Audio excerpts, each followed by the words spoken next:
What's up, guys? Welcome to another episode of Rad Talks. Today we're talking about scaling into positions and averaging, and specifically dollar cost averaging. First, what is dollar cost averaging?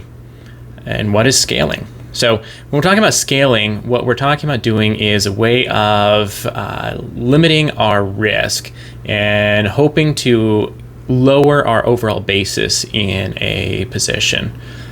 I'm going to do another episode later on basis and different ways of calculating basis.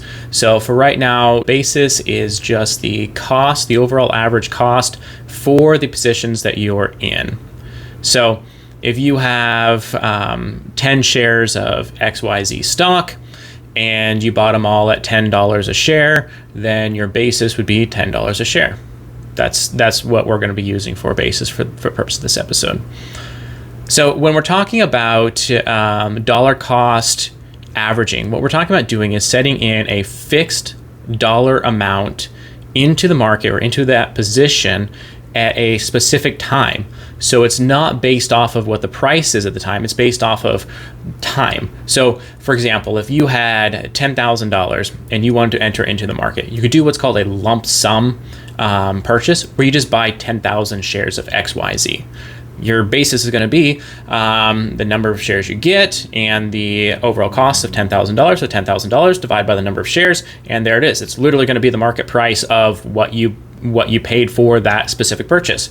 As you make future purchases or sales against those, that's going to adjust your basis. So when we're talking about a dollar cost average strategy, what we're talking about doing is, instead of doing a lump sum, we're doing it in increments. So let's say instead of $10,000, let's make it easy. Let's go $12,000. You have a bonus from work. You have a windfall of $12,000. You've got $12,000 you want to put in the market. What are you going to do with it, and how are you going to invest? So if we take the $12,000 and we say, hey, there's 12 months in a year. How convenient. Wonder where I got that number from. All right. So you take the $12,000, you split it up evenly, and you say at the first of every month, I'm going to invest X amount.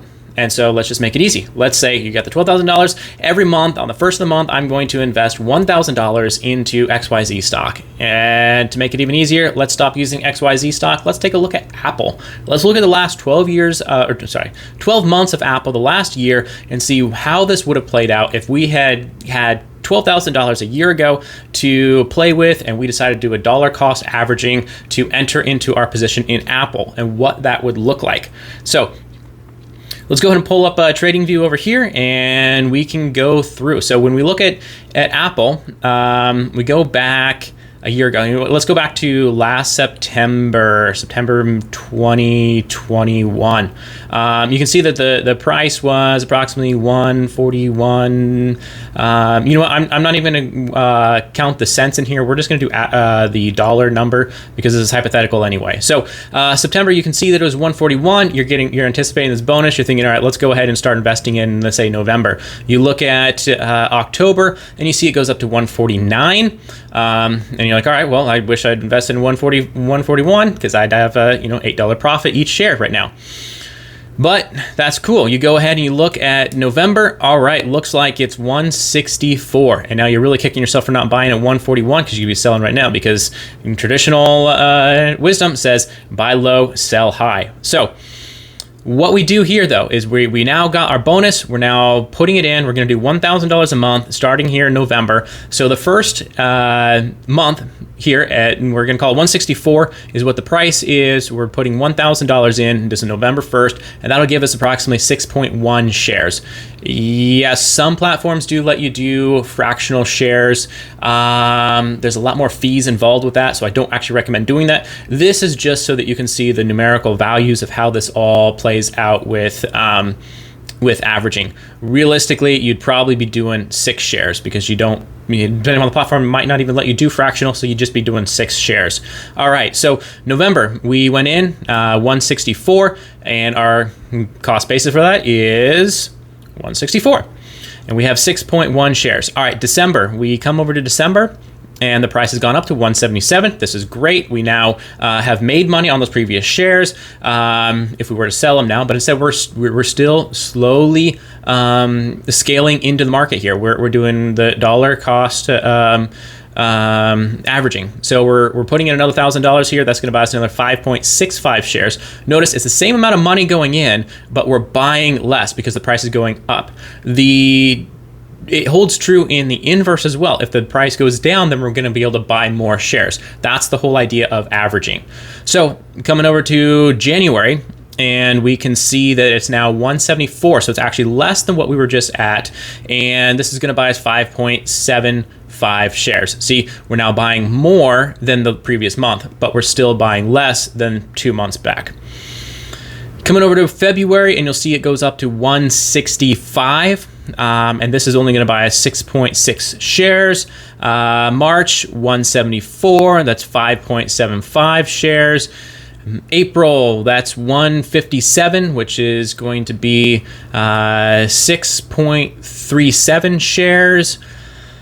May, we're going to go for 155 a share, and that's 6.45 shares.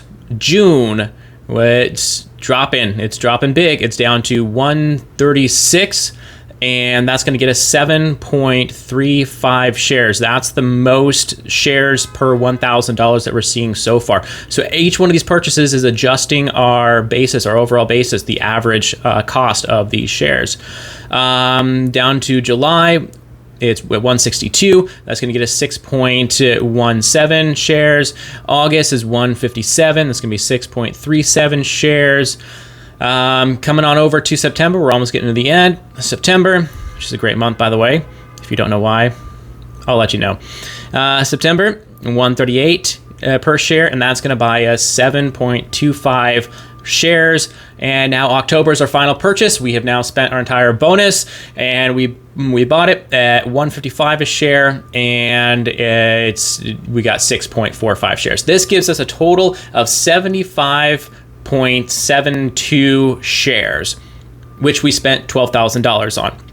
So if we're talking about our basis, all we're doing is we're averaging. What was our average price per share of the $12,000 that we put into the market?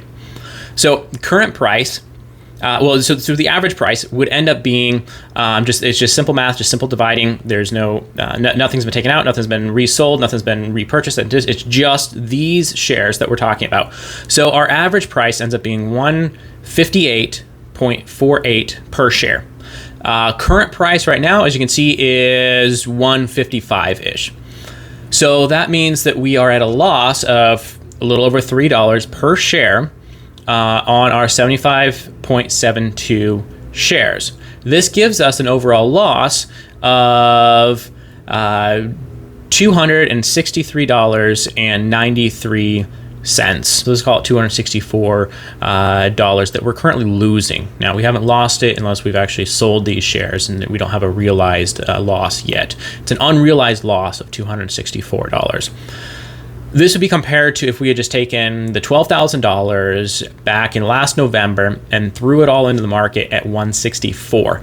So then our cost basis would be 164 per share because it would have been a lump sum purchase of $12,000 worth of shares, and that would have given us 73.17 shares, which is a loss of $658.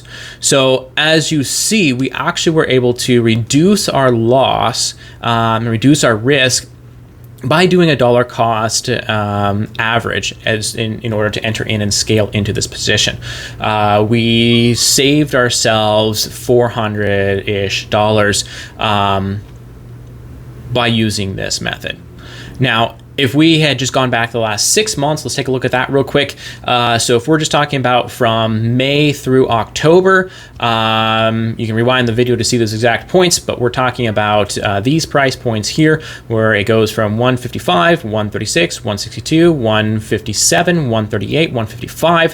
What we're going to do is we're going to take all those values that would have given us 40 shares total had we bought on the first of every month for the last 6 months, put $1,000 in, and we're just doing a dollar cost average over the last 6 months and only 6 months. That gives us 40 40.04 shares. Let's just call it 40 shares.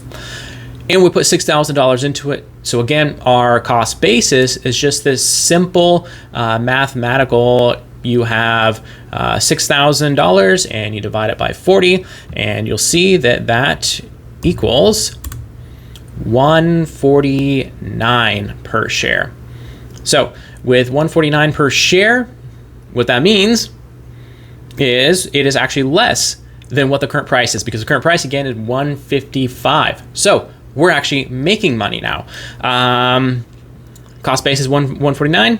149.83. Current price is $155. We can sell all those shares that we bought over the last 6 months and walk away with profit. In fact, we can walk away with about $206 worth of profit. This would be in comparison to if we had just done a lump sum 6 months ago. Lump sum 6 months ago, we would walk away with the exact same price, because if you look back here, May it was $155. Today, it's $155. I mean, obviously, we're just throwing off the cents. So it's just the dollar amount that we're looking at here. But what that means is if we'd done a lump sum 6 months ago, our cost basis would be $155. So we could sell it today for the exact price we bought it for, and we'd break even. Nothing. That's lame.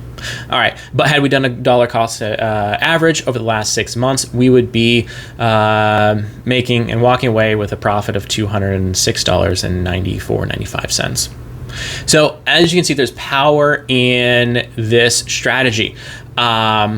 A couple things to note, though. In fact, this you can see this if you did it over the last year versus over the last 6 months. Both of those would have put you in a better position than just arbitrarily dumping in a set amount, $12,000 or $6,000, however much you have as a lump sum. You would be better protected because of this last year.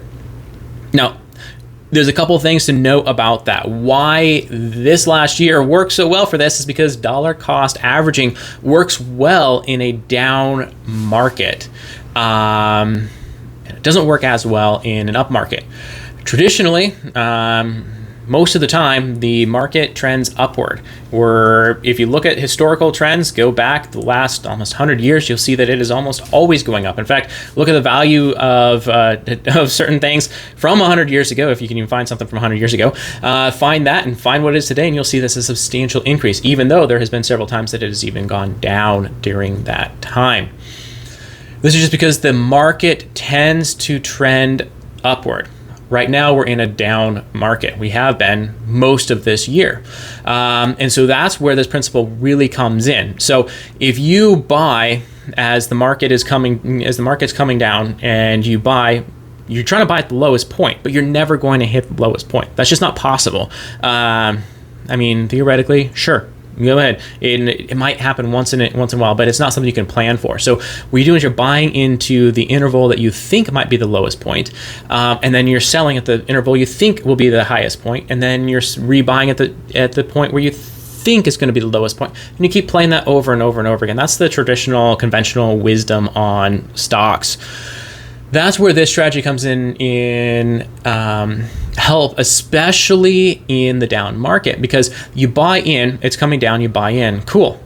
Now it's going to go even lower. So you buy in some more, and you're going to keep bringing down your basis. Every time you do that, you're trying to lower your basis. So that's how it's going. Market, it's gone up, it's starting to come down. You're buying in your basis right here. Basis and price, they're the same. And price goes down more. You buy in some more here. It averages down your basis. Buy in some more, average down your basis. Buy in some more, average down your basis. And the flip side, the reason why it doesn't work as well in an up market is because the same thing. The market goes up, you buy in, here's your basis, goes up. Notice the first time our basis was going down. This time our basis is going up. And if we're talking about basis from here versus if we just bought a lump sum down here, we'd be better off if we'd purchased a lump sum. That's the only downside to doing a cost a dollar cost averaging. As you can see, though, when it comes to the down markets, which are very unpredictable, there's a lot of flags out there. There's a lot of things that can give you warnings that, hey, we're about to go into a bear market, those sort of things. But what I mean is you can't actually predict the future. So you don't actually know if it's going to turn into a bear market. For example, most of 2020, when the pandemic hit, it went down, and all the indicators pointed that it should continue to go down, and there's no reason why it should have spiked back up and should have gone. And some of these stocks like look at AMC or GameStop. Like, there's no justification for why those are that high, other than when you look at, okay, you have a large online community that's pumping the stock up. Cool. But what I'm saying is, before that community pumped up GameStop, you never could have predicted it would go up that way. You just can't. So in that aspect, what you're doing is you're trying to leverage and hedge as much as you possibly can. Hedge your bets. Bets. Hedge your bets in the market in such a way that you can accomplish your overall goals. So, and this is sort of a long-term investing strategy. Also, I don't recommend day trading. Day trading is the fastest way to lose all your money. I'm talking about long-term investment, solid investments based on fundamentals and these sort of things. When you're doing that, your goal is to get as low of a basis as you possibly can in the stock, and then continue to grow your position over time and continue to have a lower basis.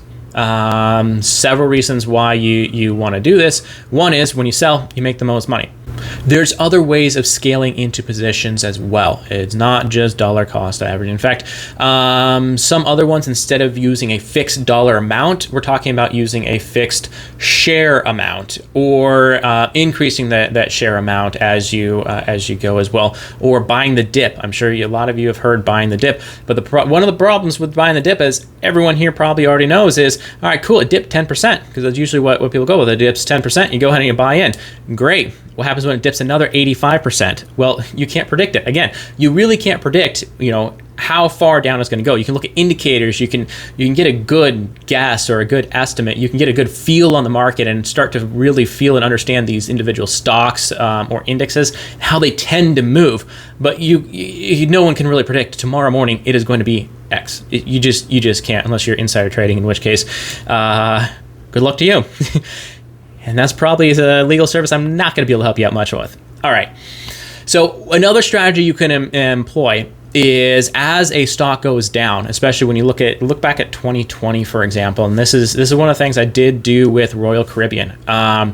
I went through and I looked at Royal Caribbean because they laid us off, went from 140 down to 40. I was like, all right, cool, I'm going to start buying in here.